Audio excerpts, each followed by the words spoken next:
मातोश्री, मातोश्री,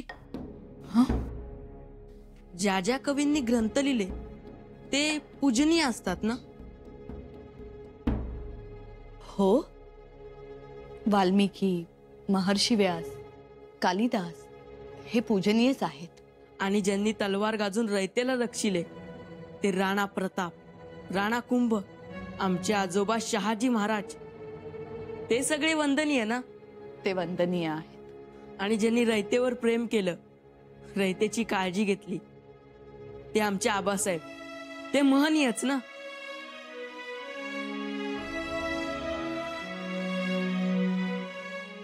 हो, तुमचे आबासाहेब महनीयच. मग या सर्वांच्या तोडीस तोड आहेत आमचे दादासाहेब. ते ग्रंथही लिहितात, काव्यही करतात, तलवार गाजवतात, रयतेवर जीवापाड प्रेमही करतात, आमच्यावर मायाही करतात, त्यांना कैद करायला गेलेल्यांना माफी करतात. तरीही लोक त्यांच्याशी वाईट का वागतात हो?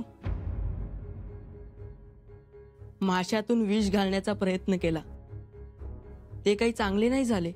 मातोश्री, तुम्हाला खरं सांगू, आमचे दादासाहेब नावाप्रमाणे शंभूदेव आहेत. विष पचवणारे आणि तिसरा डोळा उघडणारे.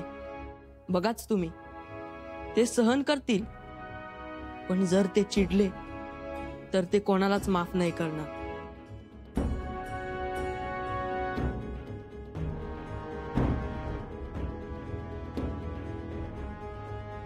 बाळराजे म्हणतात तसंच झालं तर उद्या शंभूराजे आपल्याकडे पाहून तिसरा डोळा तर उघडणार नाहीत ना?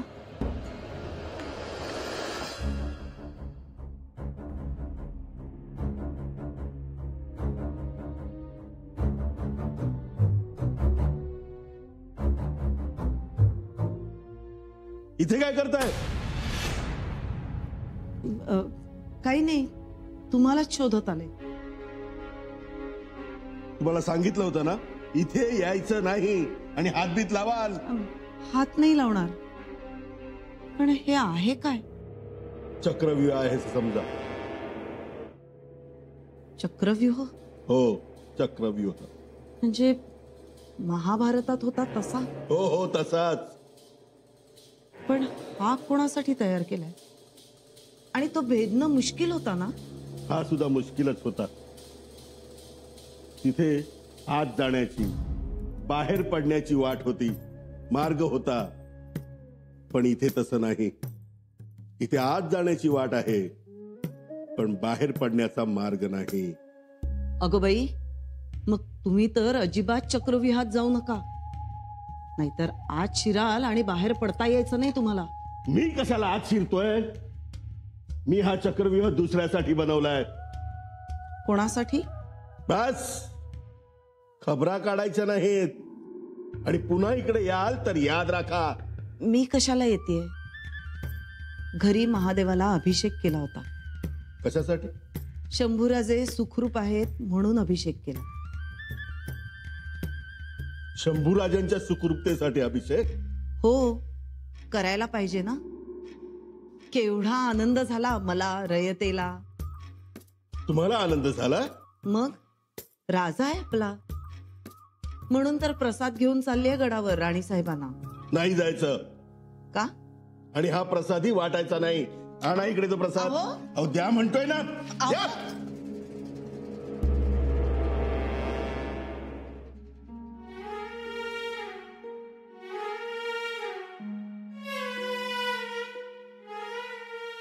चला, आता वाट बघायची संपली. राज पन्हाळगडावरून यायला निघाले. निरोप आलाय, समजलं असेलच की. आणि हे व काय? काही नाही.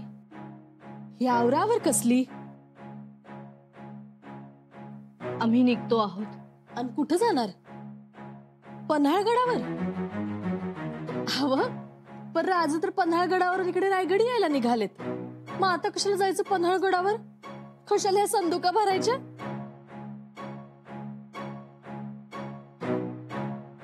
आम्ही गडावर थांबणार नाही.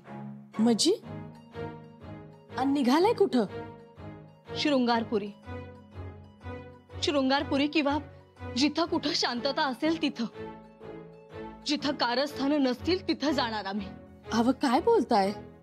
खरं तेच बोलतोय आम्ही. शोभतं का तुम्हासनी हे? शोभायचंय काय त्यात धारात्या? राजांवर 3-3 वेळा प्राणघातक हल्ले होतात. त्यांचा जीव इथे सुरक्षित नाहीच. हवं पाणी गढूळ झालं म्हणून मासा काय पाण्यातनं बाहेर पडतो व्हय? पाणी हे माशाचं धर्म, तसं तुमचा धर्म स्वराज्य, आणि तुम्ही स्वराज्य सोडून जायचं म्हणताय. मग हे राज्य चालवायचं कोणी? ते आम्हाला ठाऊक नाही, पण स्वतःच्या जीवापेक्षा राज्यकारभार मोठा असतो का ग? मला काय समजत नाही ह्या गोष्टी. पर स्वराज्यात जीवापरात स्वराज्य मोठं मानायची पद्धत आहे. त्यासाठीनं लोकांनी आपल्या घरादारावर तुळशी पत्र ठेवलं ना. आणि तुम्ही तर राणी साहेब, तुम्हीच निघालात. धारात्या अगं, 4 दिशांनी कारस्थानाचं आभाळ भरून आलंय. अशा काळ्या करण ढगात बी वीज होऊन पवायला शिका. हाय काय त्यात?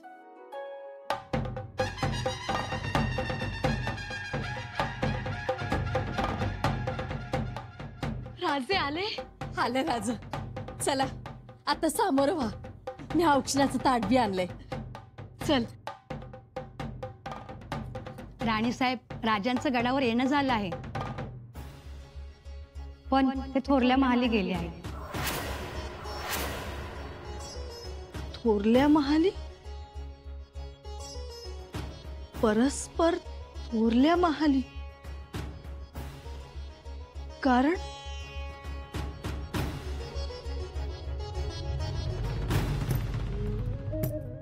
काय? कुठे आहेत शंभूराजे? आलेत ना सदरेवर? नाही, सदरेवर नाही आलं. राजमातोश्रीच्या महाली गेलेत. काय? राजमातोश्रींच्या महाली? अहो, अचानक गडावर आले काय आणि मातोश्रींच्या महाली गेले काय, असं कसं म्हणतो मी? असं कसं म्हणजे? म्हणजे कोणाकडे बघितलं नाही, कोणाची चौकशी नाही. सहज भेट आहे की काही गुप्त मसलत? असल, गुप्त मसलत असल. ऐकलं का? अहो, मला तर काही सुचनच झालंय. हे अंग माझं असं थरथर कापतंय. राव, जरा शांततेनं घ्या. संशय येईल असं काही वागू नका. अहो, धीरानं घ्यायच्या गोष्टी. आणि आपण केलंय काय? आपण होतो का पन्हाळ्यावर? नाही. उगाच अपराधी चेहरा करू नका. अपराध्यासारखा चेहरा नाही करत हो, पण काळजी वाटत्या. शंभूराजे थेट थोरल्या महाली गेलं. त्याने तोंड उघडलं तर?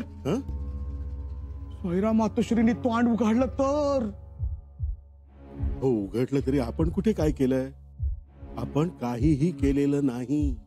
अहो, आपण काहीच केलं नाही हे बरोबर आहे, पण तरीही वस्तू पोचल्या ना पन्हाळगडावर. त्यात इतर पक्षामुळे विषप्रयोग उघड झाला ना. तेच चांगलं झालं ना. पण शंभूराजे म्हणाल, यो पक्षी का पाठवला, तर काय उत्तर देणार आहेत त्या? हो, काय सांगतील त्या? त्यांच्याशी बोलणं झालंय ना तुमचं? हो, नकळत त्यांना सांगितलंय की तुमचेही हात दगडाखाली आहेत म्हणून. परंतु मुलासमोर आई गाय होते. मी थोरल्या महाली फेरी मारतो म्हणजे विषयच थांबेल. आलोच.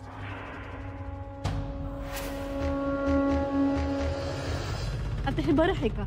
आपण सामोरं गेलो असतो, ववाळलं असतं. धारात्या, हे सगळे सोपस्कार आम्हाला करायचेच नाहीयेत आता. आणखीन एक. हे बघा, शांत व्हा. उगाच काही बाई बोलू नका. लेकरू दमून भागून आलंय. धारात्या, तू थोपवू नकोस आम्हाला आता. सुनबाई, हवा ऐकत. सुनबाई, तुम्ही इथे? शंभूराजे आलेत ना? नौबत झडली. वय नौबत झडली. शंभूराजे आले, पण नियमाप्रमाणे राजाने आधी राणीच्या महाली यावं. ते काय आलं नाहीत. मग गेले कुठे? थोरल्या महाली. आले आणि थेट थोरल्या माहली गेले. आम्ही बी तिकडच चाललोय त्यांना भेटायला. अशी काही तातडी होती की त्यांनी थोरल्या महाली जावं? बघितलं, अशी काळजी वाढवतात ते. सुनबाई, तुम्हाला काय वाटतं? मातोश्री, आम्हाला काय वाटतं ते आम्ही सांगणारच आहोत आता, आणि त्याचसाठी आम्ही थोरल्या महाली निघालो. तुम्ही सांगा, पण घरात दुफळी होणार नाही याची काळजी घ्या. घरात कुणाचाही गैरसमज होता कामा नये. मातोश्री, दुफळी होणार नाही याबद्दल आम्ही जास्तच सावध आहोत. आई भवानीची कृपा म्हणून शंभूराजे वाचले. थोरल्या बाईसाहेबांना आई भवानीनंच बुद्धी दिली म्हणून त्यांनी तितर पक्षी पाठवला. बिचारी पाखरच ती, त्यांनी त्यांचा धर्म पाळला. आता आम्ही देखील आमचा धर्म पाळणार आहोत. आता आपल्या सगळ्यांचा धर्म एकच, छत्रपतींना राखायचं. परंतु मातोश्री, काही जण तर रोखायला बसले, म्हणून तर हे सगळे घातपात होत आहे. एक झाला की दुसरा, दुसरा झाला की तिसरा. घातपात आणि राजे शिवनापाणी सुरू आहे दोघांची. शंभूराजे आल्या आल्या थोरल्या महाली का गेले? घातपाताचा संशय थोरल्या महालावर तर नाही ना?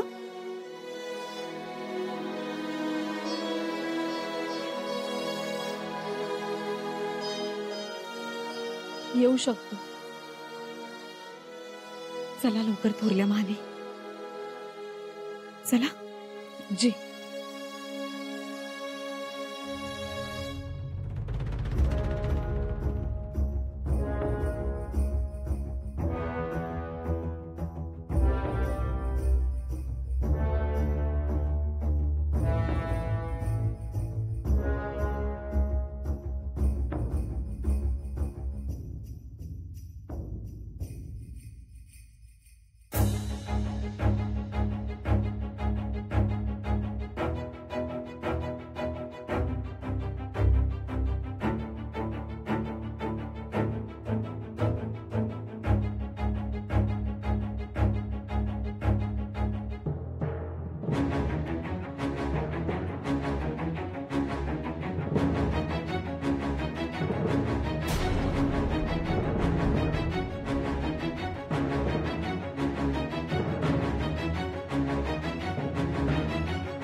ऐक, तू बाहेर जाऊन थांब आणि दार लावून घे.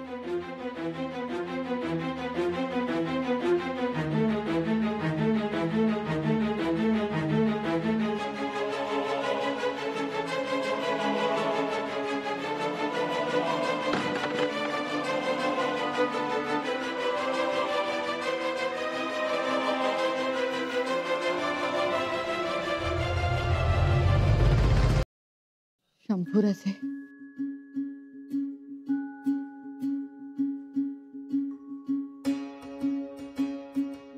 मातोश्री,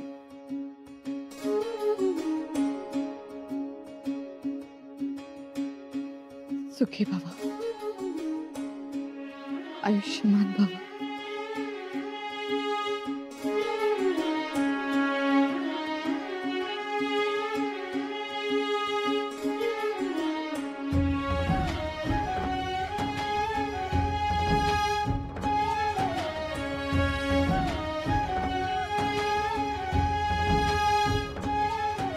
कसे आहात? आम्ही उतावळे झालो होतो तुम्हाला पाहायला. कधी एकदा तुम्हाला भेटतोय असं झालं होतं. सुखरूप आहात ना शंभूबा? होय मातोश्री, सुखरूप आहोत आम्ही, तुमच्या आशीर्वादाने. थरकाप उडाला होता आमच्या जीवाचा. खबर ऐकली आणि आमची कंबरच बसली. काय झालं असेल, कसं झालं असेल, तुम्ही कसे असाल, कुठे लागलं का, खरचटलं का? सतत आई भवानीचा धावा करत होतो आणि आता तुम्ही समोर आला. आई भवानीनं ऐकलं आमचं. मातोश्री, आम्ही रायगडावर आलो आहोत ते फक्त तुम्हाला भेटायला.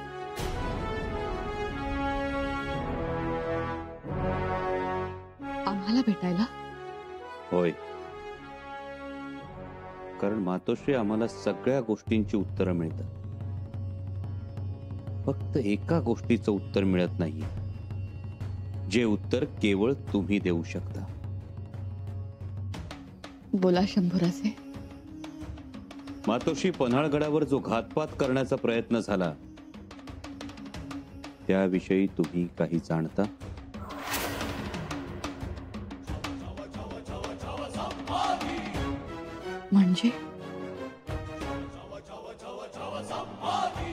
म्हणजे आम्हाला असं वाटतं की जरा स्पष्ट बोलू.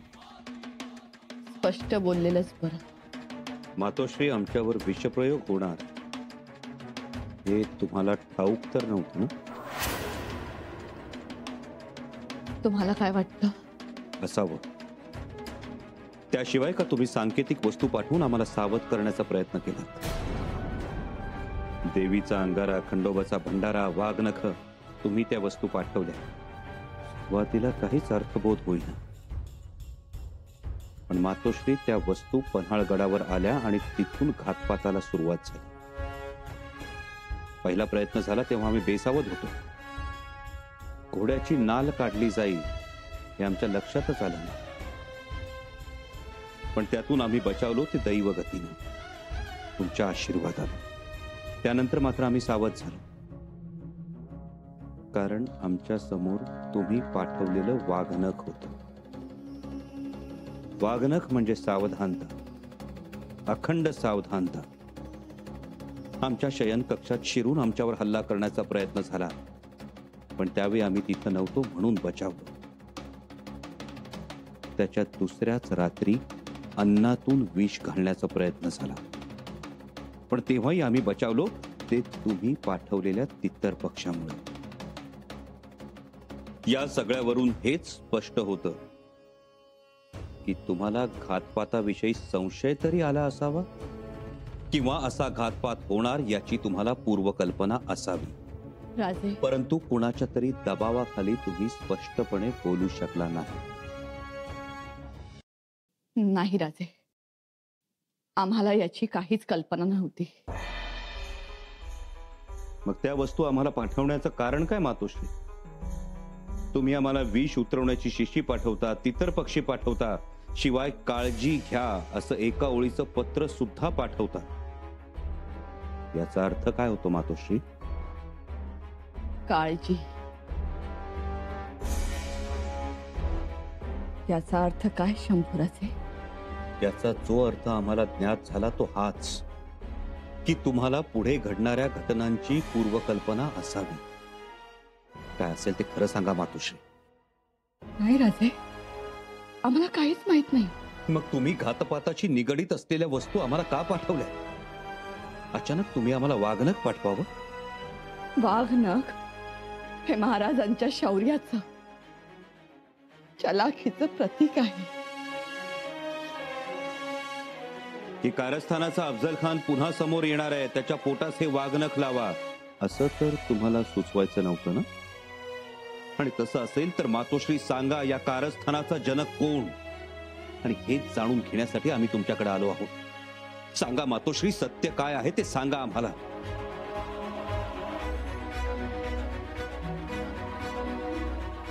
आम्हाला खरंच माहित नाही. आम्ही पाठवलेल्या वस्तूंमुळे तुम्ही सुरक्षित राहिला, हीच मोठी मिळकत आमची. होय मातोश्री, वाचलो आम्ही. नव्हे, तुम्ही पुनर्जन्मच दिला आम्हाला. पण तुम्ही त्या वस्तू पाठवल्यात कारण या कारस्थानाचा दर्प तुम्हाला आला होता. सांगा मातोश्री, काय प्रकार सुरू आहे सांगा आम्हाला. तुम्ही काही बोलत नाही आहात, पण एकंदर असंच दिसतंय की तुम्हाला आमच्यावर संशय आलाय.